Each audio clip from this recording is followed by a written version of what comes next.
Sur le bord de la route, une femme d'un certain âge semblait en détresse. Sa voiture venait de s'arrêter net, bloquant la circulation. Les passants la regardaient sans s'arrêter, trop pressés pour s'en mêler. Ce matin-là, Yann n'avait qu'une seule intention, finir sa journée tranquillement, sans faire de vagues. Mais parfois, le destin n'attend pas qu'on soit prêt pour frapper à notre porte. Il ne savait pas encore que ce simple geste allait bouleverser toute sa vie. Alors, sans réfléchir, il posa son sac, traversa la rue et s'approcha doucement. « Madame, vous avez besoin d'aide » demanda-t-il d'une voix calme. Elle leva les yeux, un peu surprise par ce jeune inconnu couvert de poussière, mais au regard franc. « Je crois que la voiture ne veut plus démarrer. Je suis déjà en retard à un rendez-vous important. »« Je peux essayer quelque chose, si vous permettez » dit-il simplement. Elle hocha la tête, soulagée. Yann s'installa devant le capot, le souleva, observa rapidement, puis ajusta quelques câbles avec des gestes sûrs. « Essayez maintenant, madame. » La femme entra dans la voiture, elle tourna la clé. Le moteur toussa, puis reprit vie dans un ronronnement régulier. Son visage s'éclaira aussitôt. « Ah, Seigneur, vous venez de me sauver la matinée. Je ne sais pas comment vous remercier, jeune homme. »« Ce n'est rien, madame. Dieu nous met parfois sur le chemin des autres pour une raison. » Elle sourit, touchée par ces mots, et sortit un billet pour le lui tendre. Mais il refusa poliment. « Gardez-le, madame. Ce n'était pas pour l'argent. » Son regard resta suspendu sur lui, comme si quelque chose en elle venait de s'éveiller. « Comment vous appelez-vous ?»« Yann, madame. »« Merci, Yann. Vous venez de sauver ma journée. » Elle monta dans sa voiture et disparut dans la circulation. Yann reprit sa route, sans imaginer qu'un simple geste comme celui-là pouvait lier deux vies appelées à se recroiser. Les jours suivants, la vie de Yann suivit son cours. Entre les réparations à l'atelier et les livraisons dans les quartiers voisins, il se battait pour joindre les deux bouts.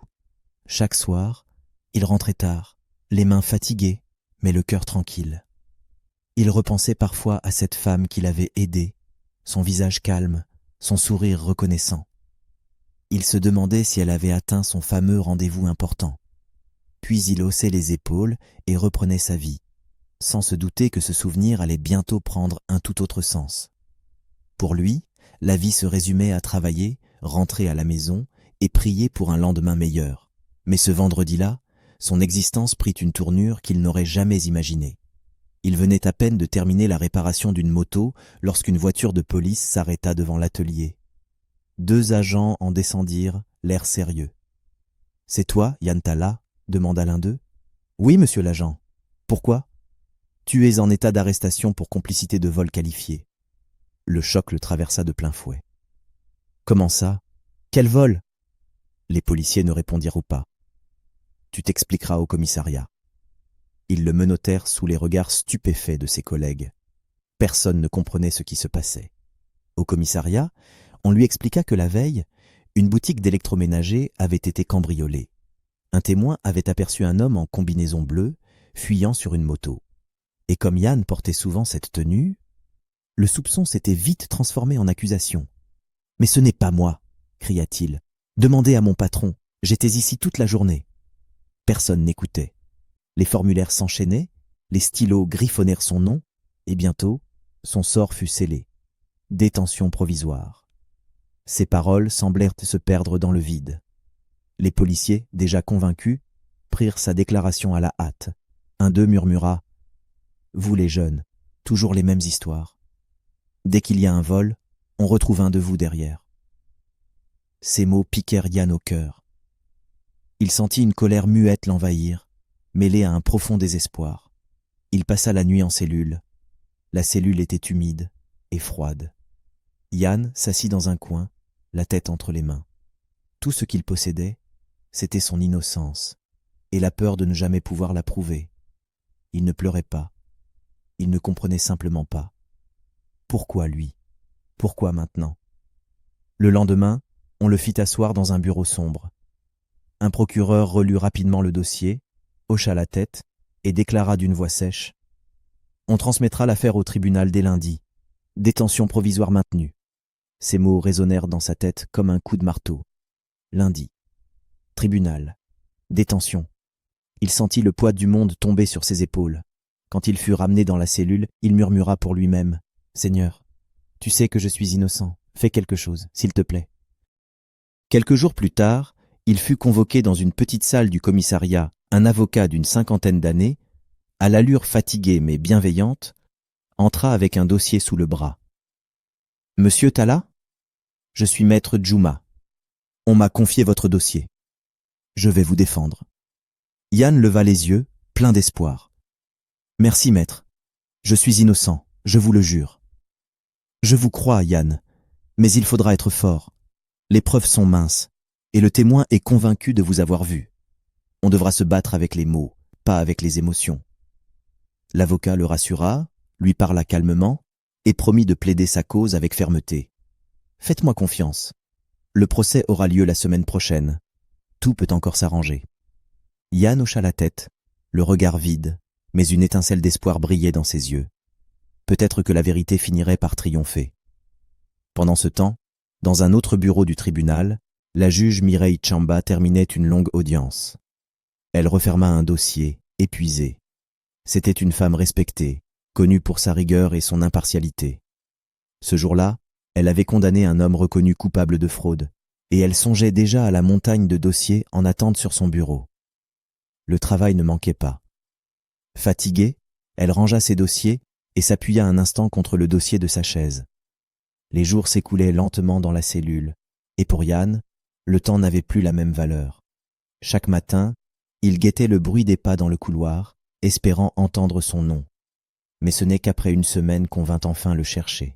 « Talla Yann, prépare-toi. Ton procès est prévu pour lundi prochain. Ton avocat passera te voir demain. » Yann acquiesça en silence. Il se leva, fit quelques pas, puis s'assit à nouveau. Depuis son arrestation, il avait perdu l'appétit, le sommeil, la notion même de justice. Mais il gardait au fond de lui une petite flamme, la conviction que la vérité finirait par se faire entendre. Le lendemain, maître Djouma vint lui rendre visite. L'homme, fatigué mais concentré, posa un dossier sur la table. « J'ai relu ton cas, Yann, il n'y a aucune preuve directe contre toi. Le seul témoin est flou, et le rapport de police est bâclé. On a une chance. Merci, maître. Je vous fais confiance. » Tiens bon, fils. Le tribunal n'est pas tendre, mais parfois, Dieu met la vérité dans la bouche d'un juge juste. Ces mots restèrent gravés dans la tête de Yann. Ce même matin-là, au tribunal, la juge Mireille Chamba terminait une audience difficile. Le silence de la salle après le verdict la laissait toujours un peu vide. Chaque jugement, même juste, avait son poids sur la conscience. Elle rentra dans son bureau, retira sa toge et s'assit. Son greffier, Mathurin, entra timidement avec une pile de dossiers. « Madame la juge, voici les nouveaux dossiers à examiner pour la semaine prochaine. Et il y a aussi une requête du président de section. »« Encore ?» soupira-t-elle. « Je croyais qu'on avait réparti tous les cas. »« Oui. Mais le juge Ngono est tombé malade hier. Il avait une audience prévue lundi pour une affaire de vol avec témoin unique. On cherche quelqu'un pour reprendre le dossier en urgence. » Mireille fronça les sourcils. « Mathurin, tu sais très bien que mon planning est déjà plein. J'ai 2 délibérés à rédiger et 3 auditions prévues mardi. Je sais, madame, mais le président insiste. Il dit que ce sera rapide. Juste une audience de procédure, rien de compliqué. » Elle hésita, soupira, puis finit par tendre la main. « Bon, donne-les-moi. Je verrai ce que je peux faire. » Le greffier lui remit la chemise cartonnée. Sur la couverture, quelques mots. « Affaire. Vol qualifié. Accusé. Yann Talla. » Elle ne lut pas plus loin. Elle posa simplement le dossier sur la pile et reprit son stylo pour finir ses notes. Ce nom, à cet instant, ne lui évoquait rien. Mais le destin, silencieux, venait de replacer une pièce sur l'échiquier. De son côté, maître Djouma préparait déjà sa plaidoirie. Il croyait en l'innocence de Yann, mais savait que la justice pouvait parfois se tromper. Il fallait frapper fort avec des mots vrais. Et au fond de lui, il priait que le juge chargé de l'affaire soit quelqu'un d'équilibré, quelqu'un qui écoute. Il ignorait que cette prière venait, sans qu'il le sache, de trouver une oreille plus attentive qu'il ne l'imaginait. Le lundi matin arriva comme un coup de tonnerre. Dans la cellule, Yann s'était à peine endormi. Depuis l'aube, il tournait en rond, répétant dans sa tête les paroles de son avocat. « Tiens bon, Yann, dis la vérité, sans colère ni peur. » Vers 8 heures, un gardien vint frapper sur les barreaux. « Tala Yann, prépare-toi, c'est ton audience aujourd'hui. » Quelques minutes plus tard, il montait dans le fourgon, menotté, entouré d'autres prévenus. Son cœur battait à tout rompre. Dehors, la ville continuait de vivre, comme si sa souffrance ne comptait pas. Au tribunal, maître Djouma l'attendait déjà dans le couloir. « Courage, Yann, tiens-toi droit. Quand le juge entrera, ne dis rien avant qu'on te pose une question. Je m'occuperai du reste. »« Merci, maître. » Ils entrèrent dans la salle d'audience. L'air y était lourd, chargé de murmures et d'attentes. Yann prit place dans le box des accusés, les yeux rivés au sol. Il n'osait pas regarder les visages autour de lui. Quelques minutes plus tard, la porte du fond s'ouvrit. Un huissier annonça d'une voix forte « Le tribunal entre en séance !» Tout le monde se leva. Une femme vêtue de sa toge noire entra, le pas mesuré, le regard droit. Elle s'assit, posa calmement ses dossiers et prit la parole. Affaire suivante. Vol qualifié, dossier numéro 4327. Accusé, Yann Tala. À ces mots, Yann sentit sa poitrine se serrer. Il leva lentement la tête. La juge, concentrée sur ses papiers, lisait les premières lignes du dossier. Ses yeux parcouraient les mots mécaniquement. Mais soudain, elle s'arrêta. Un détail, un nom, quelque chose dans les notes l'obligea à marquer une pause. Elle releva la tête, et leurs regards se croisèrent. Un court instant, le temps sembla s'arrêter. Elle le reconnut. Ce jeune homme debout là, les menottes aux poignets, c'était lui. Le même regard franc, la même voix douce qui, quelques jours plus tôt, lui avait dit « Ce n'était pas pour l'argent, madame ». Mireille resta figée, incapable de parler. Autour, personne ne remarqua son trouble. Elle reprit son souffle, feuilleta une page pour cacher son émotion, puis dit d'une voix légèrement tremblante « Le tribunal entendra d'abord l'accusation ». Le procureur se leva, présenta les faits, parla d'un témoin, d'une moto, de la combinaison bleue. Mais dans la tête de la juge, les mots flottèrent sans sens. Son esprit était ailleurs. Elle se revoyait ce matin-là, en panne, en détresse, et ce jeune homme qui avait couru l'aider sous la pluie. Un homme honnête, simple, respectueux. Quand vint le tour de la défense, maître Djouma se leva à son tour. Il plaida avec cœur, rappela les contradictions du dossier, l'absence de preuves concrètes, le flou du témoignage. Mon client n'a jamais été mêlé à cette histoire. C'est un travailleur, un jeune homme sans antécédent. Le témoin a simplement vu une combinaison bleue, rien de plus. Pendant tout ce temps, Yann gardait les yeux baissés. Il ignorait encore que la femme qui le regardait derrière le bureau de bois sombre était la même qui l'avait aidé. À la fin de l'audience, Mireille annonça « Le tribunal mettra l'affaire en délibéré, décision rendue dans 3 jours. » Un silence pesa dans la salle. Puis l'huissier ordonna « Audience levée !» Mireille se leva lentement. Son regard croisa à nouveau celui de Yann. Elle hésita, voulut parler, mais se retint. Pas ici, pas maintenant. Tandis qu'on reconduisait Yann vers la sortie, elle murmura pour elle-même « Le monde est petit, mais Dieu, lui, ne fait rien par hasard. » Les jours qui suivirent l'audience furent étranges. Pour Yann, chaque heure derrière les barreaux paraissait plus longue que la précédente. Il repensait au visage, aux mots, à la manière dont la juge l'avait regardé. Quelque chose, dans ses yeux, lui avait semblé différent. Pas de haine, pas de mépris. Plutôt une douceur, une hésitation. Mais peut-être n'était-ce qu'un rêve de plus, un espoir inutile pour un homme qu'on avait déjà jugé coupable dans les cœurs. De son côté, la juge Mireille Tchamba vivait elle aussi une tempête intérieure. Dès qu'elle fermait les yeux, elle revoyait ce matin-là. La pluie, la panne, le moteur qui redémarre et le regard de ce jeune homme qui lui avait rendu le sourire sans rien demander. Depuis qu'elle avait compris qui il était, elle ne trouvait plus le sommeil. Son rôle lui interdisait de mêler le souvenir personnel à la justice. Mais comment rester de marbre devant un visage qu'elle savait bon? Ce soir-là, elle resta tard dans son bureau, relisant le dossier pour la 4e fois.